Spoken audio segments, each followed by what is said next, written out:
In today's episode, if the Ukrainian military fails the counteroffensive, the West will stop supporting Ukraine. Tochka-U, Ukraine showed the NATO Secretary General the wreckage of a Ukrainian missile disguised as a Russian one. New fakes to divide Orthodox believers in Ukraine. Oppression of religious rights. The Orthodox Church of Ukraine does not recognize the church rites of the Moscow Patriarchate. Detector Media's analytical team closely monitors the spread of the most extreme fakes created by Kremlin propaganda. My name is Vadym Miskyi. In the next 10 minutes, I will tell you the key points. Let's get started. If the Ukrainian military proves to be unsuccessful in its counteroffensive, the West will stop supporting Ukraine. This is a message spread by Kremlin propagandists. They refer to the New York Times. As it turned out, this is a manipulation. In fact, the article says that assistance may only decrease for a while.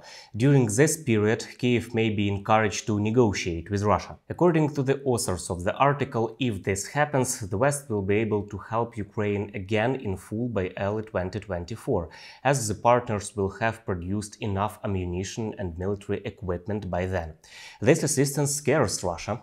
Сейчас обеспечим Украине успешное контрнаступление и потом попросим Украину Зеленского начать переговоры. Ну, это какая-то шизофреническая логика. The Pentagon states that Russia is spending significant manpower with very little return. The United States will support Ukraine as much as possible. To date, the United States has committed more than $35 billion in military assistance, including over 2 million tank and artillery rounds, tens of thousands of anti-armor weapon systems, air defense systems, and other forms of munitions, hundreds of tanks and armored vehicles, precision aerial munitions, and counter-UAS capabilities. The propagandists are hopelessly trying to sow despair in Ukrainian society, claiming that it's not worth relying on the West for help. Ukraine showed Stoltenberg the wreckage of a Ukrainian missile disguised as a Russian one. These statements were aired on Russian propaganda channels. This is a lie. Обязательная программа. Осмотр разбитой техники, как на Украине говорят, оккупантов.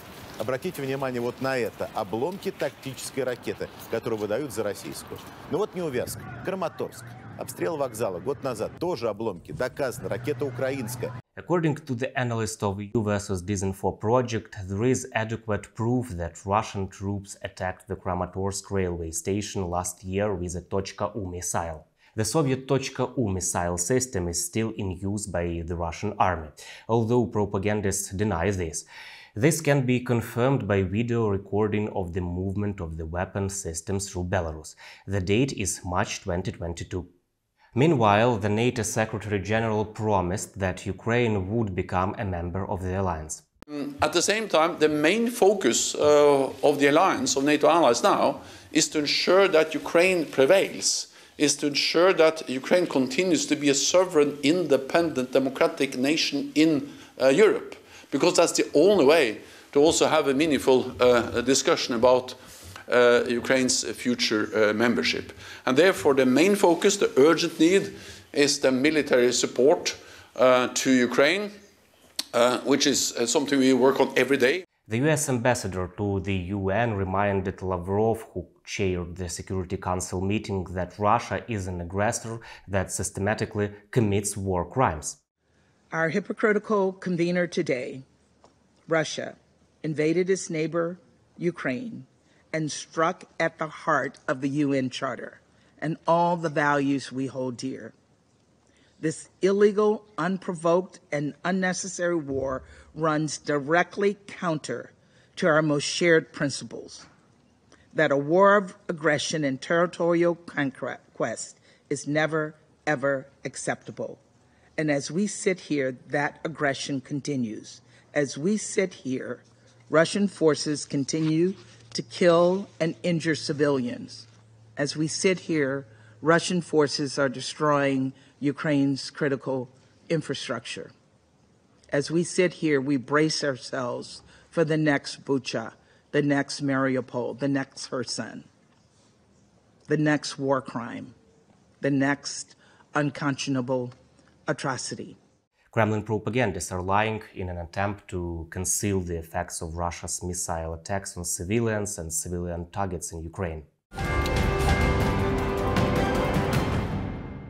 The Orthodox Church of Ukraine does not recognize the church rites of the Moscow Patriarchate.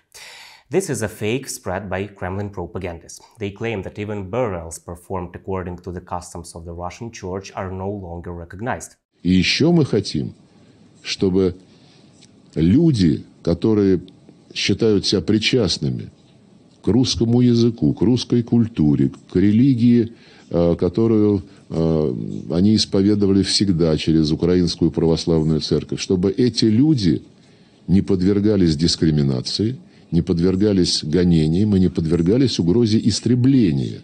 The fact-checkers of the other side of the news project examined the case and found that there was no information from the Ukrainian Church about the rejection of the rites.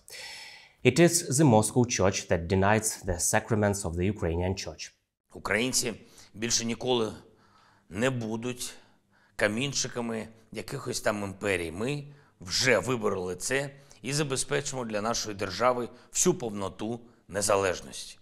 Забезпечимо, зокрема, духовну незалежність. Ми ніколи і нікому не дозволимо будувати імперію всередині української душі. The United States is driving Volodymyr Zelensky's anti-Orthodox Church policy. This manipulative claim has been spread by the Kremlin media. They suggest that Washington's goal is to split Orthodoxy. To achieve this goal, the United States has supposedly developed mechanisms for direct and indirect influence on Kyiv's religious policy. However, experts of the EU versus Disinfo fact-checking project point out that this is a lie.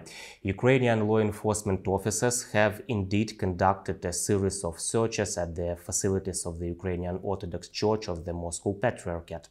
However, the searches were conducted not to split Orthodoxy, but to reveal the subversive activities of the Russian special services in the religious environment of Ukraine, and the United States has nothing to do with it.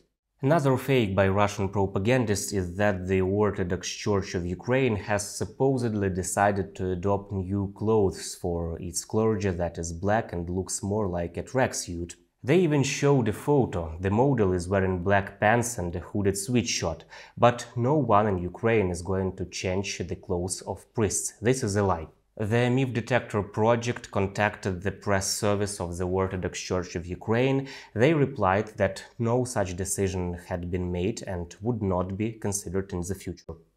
Well, meanwhile, the propagandists consider an electronic bracelet to be a new element of clothing for the former abbot of the Kiev Pechers Lavra. He will wear it for 2 months or as long as preventive measure of house arrest lasts. The Security Service of Ukraine notified Metropolitan Pavlo of suspicion under 2 articles which include incitement of religious hatred and justification and denial of Russia's armed aggression against Ukraine. But Moscow priests are indeed a real treasure. One priest of the Moscow Patriarchate was exchanged for 28 Ukrainian soldiers who have been held in Russian captivity. The Moscow priests in Ukraine must have been eating well to bring home so many of Ukrainian defenders for a single one of them. Ukraine will win. Stay tuned.